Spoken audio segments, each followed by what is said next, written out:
Hello, welcome to my channel. ఈరోజు ఈ వీడియోలో మనం ఏప్రిల్ నెలలో ఒక 4 రాష్ట్రాలకు సంబంధించిన అసెంబ్లీ ఎన్నికలు జరిగే అవకాశం ఉంది.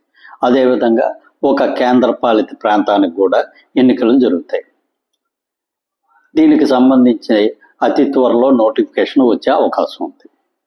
ఇక్కడ ఈ 4 రాష్ట్రాలు వెస్ట్ బెంగాల్, తమిళనాడు, అస్సాం, కేరళ, అదేవిధంగా పుదుచ్చేరి ఒక కేంద్రపాలిత ప్రాంతం.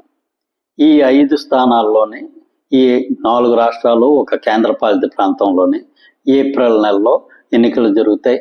మే 4న ఈ ఎన్నికలకు సంబంధించిన ఓట్ల లెక్కింపు జరిగే అవకాశం ఉంది.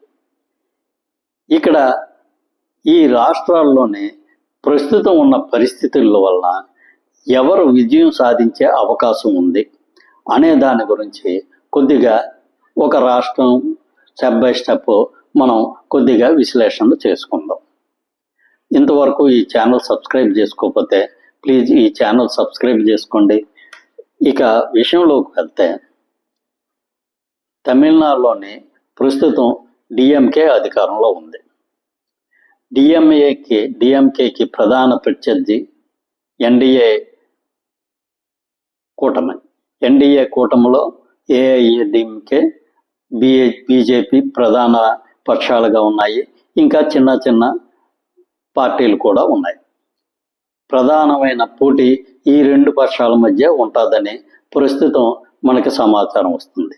కానీ తమిళనాడులో సూపర్ స్టార్ విజయ్ గారు టీవీకే అనే పార్టీని ప్రారంభించడం జరిగింది. ఆయన ఇంతవరకు ఎవరితోనూ పొత్తు పెట్టుకున్నట్టుగా మనకు సమాచారం లేదు. ఈ ఎన్నికల్లో ఆయన సింగిల్గానే బరిలో దిగడం జరుగుతుంది.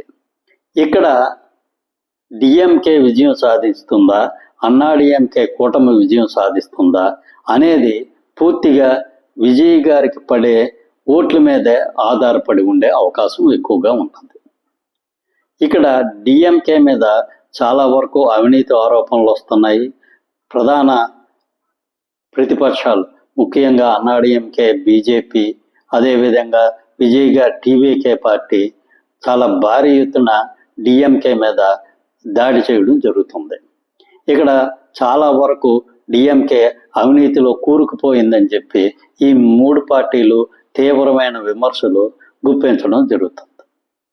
ఇక్కడ విజయ్ గారు ఖచ్చితంగా ఆయనకి 10% పైగా ఓట్లు వచ్చే అవకాశం ఉంది. ఆయన విజయం సాధిస్తారు అనేది ఖచ్చితంగా చెప్పలేం, కానీ ఖచ్చితంగా ఈ ఎన్నికల్లో ఆయన ప్రభావం అయితే చాలా ఎక్కువగానే ఉండే అవకాశం ఉంది. ఈరోజు యువతరంలో చాలా వరకు విజయ్ గారి పార్టీ పట్ల అనుకూలంగా ఉన్నట్టు సర్వేలు చెప్తున్నాయి. ఇక్కడ విజయ్ గారు డిఎంకే వ్యతిరేక ఓట్లను కానీ చీల్చివేయడం జరిగితే అది డిఎంకేకు ఉపయోగకరంగా ఉంటుంది. లేదంటే డిఎంకే ఓట్లనే విజయ్ గారు చీల్చివేయడం జరిగితే అది అన్నాడీఎంకేకు ఉపయోగకరంగా ఉండే అవకాశం ఉంది. ఇక్కడ చాలా వరకు ప్రస్తుతం వస్తున్న సమాచారం ప్రకారం డిఎంకేకి కొంతవరకు ఎడ్జి ఉన్నట్టుగా మనకి తెలుస్తుంది. కాకపోతే ఏమైనా హంగు వస్తే ఖచ్చితంగా విజయ్ గారి పార్టీకి కానీ కొన్ని కన్సిడరబుల్ రేంజ్లో స్థానాలు కానీ విజయం సాధిస్తే ఆయన కింగ్ మేకర్ అయ్యే అవకాశం ఎక్కువగా ఉంది. ఇక రెండవ ప్రధాన రాష్ట్రం అయినటువంటి వెస్ట్ బెంగాల్ గురించి మనం తెలుసుకుంటే, వెస్ట్ బెంగాల్లో ప్రధానమైన పోటీ తృణమూల్ కాంగ్రెస్కి, బీజేపీకి మధ్య జరుగుతుంది.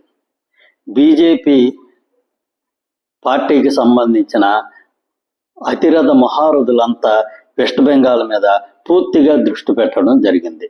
ఈరోజు బీజేపీ ఎలాగైనా సరే వెస్ట్ బెంగాల్లోని విజయం సాధించాలని అన్ని రకాల ప్రయత్నాలు చేస్తూ ఉన్నారు.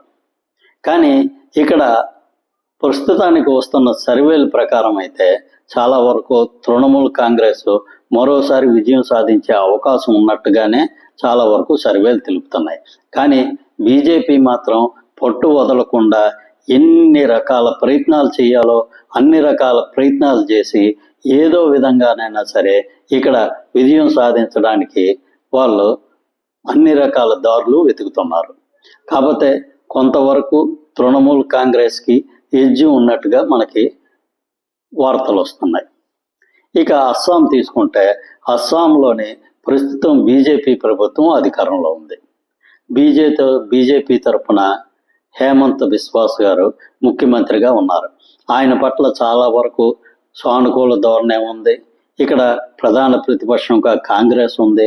కాంగ్రెస్ చాలా వరకు ఇంటర్నల్గా ప్రాబ్లమ్స్ ఫేస్ చేస్తూ ఉన్నది. దీనితో కాంగ్రెస్ బీజేపీకి ధీటైన ప్రత్యర్థిగా నిలబడే అవకాశం చాలా వరకు తక్కువగా కనిపిస్తుంది. కాకపోతే ఇక్కడ కొంతవరకు బీజేపీకి ఎడ్జ్ ఉన్నా సరే కాంగ్రెస్ కూడా చాలా భారీ ఎత్తున ఈ అస్సాం రాష్ట్రంలోని విజయం సాధించడానికి ప్రయత్నాలు చేస్తూనే ఉంది. కాకపోతే ఎన్నికల సమయం వచ్చేటప్పటికి ఎవరికి ఎడ్జ్ వస్తుంది అనేది ప్రస్తుతానికైతే చెప్పలేం. ప్రస్తుతం మనకి కనిపిస్తున్న ఎడ్జ్ అయితే బీజేపీకే ఉంది. కాకపోతే తర్వాత ఏమైనా సరే ఓటర్స్ కాంగ్రెస్ వైపు టర్న్ అయితే కాంగ్రెస్ విజయం సాధించే అవకాశం ఉంటుంది. ఇక కేరళ వరకు తీసుకుంటే కేరళలో ప్రస్తుతం లెఫ్ట్ పార్టీల కూటమి అధికారంలో ఉంది. ఇక్కడ ప్రధానమైన పోటీ అనేది ఎల్డిఎఫ్ యూడిఎఫ్. ఎల్డిఎఫ్ అంటే లెఫ్ట్ డెమోక్రటిక్ గ్రూపు, యూడిఎఫ్ అనేది కాంగ్రెస్ ఆధ్వర్యంలో నడుస్తున్న ఒక గ్రూపు. ఇంతవరకు 2 సార్లు వరుసగా విజయాలు సాధించిన పినరయి విజయన్ గారి మీద కొంతవరకు ఈ ఎన్నికల్లోని వ్యతిరేకత వచ్చే అవకాశం ఉన్నది. కానీ ఇక్కడ కాంగ్రెస్ గ్రూప్ ఏమైనా సరే భారీ ఎత్తున విజయం సాధించే అవకాశం ఉందా అంటే ఖచ్చితంగా అది కూడా మనం చెప్పలేం. కాకపోతే ఇక్కడ బీజేపీకి పెద్దగా స్టేక్ లేదు. ఇక్కడ బీజేపీకి ఓ 2-3 స్థానాలు వచ్చినా సరే అది చాలా ఎక్కువగా వచ్చినట్టే. కాకపోతే ప్రస్తుతం వస్తున్న సమాచారం ప్రకారం కాంగ్రెస్ అధికారంలోకి వచ్చే అవకాశం అయితే ఎక్కువగా కనిపిస్తుంది. ఇక్కడ 3వసారి హ్యాట్రిక్ సాధించాలని పినరయి విజయన్ గారు చాలా తీవ్రంగా ప్రయత్నాలు చేస్తున్నారు. కాకపోతే ఆయన మీద ఆల్రెడీ 2 సార్లు విజయం సాధించారు కాబట్టి కొంతవరకు ప్రజల్లో వ్యతిరేకత వచ్చే అవకాశం ఉంది. అదేవిధంగా కొంతవరకు ఆయన మీద అవినీతి ఆరోపణలు కూడా రావడం జరిగింది. కాబట్టి ఈసారి ఎన్నికల్లో కొంతవరకు కాంగ్రెస్కి ఎడ్జ్ ఉండే అవకాశం ప్రస్తుతానికైతే కనిపిస్తుంది. ఇక్కడ కాంగ్రెస్ విజయం సాధించే అవకాశం కొంతవరకు మెరుగ్గా ఉన్నదని మనం చెప్పుకోవచ్చు. Thank you. ఈ వీడియో నచ్చినట్లయితే ఈ ఛానల్ సబ్స్క్రైబ్ చేసుకోండి.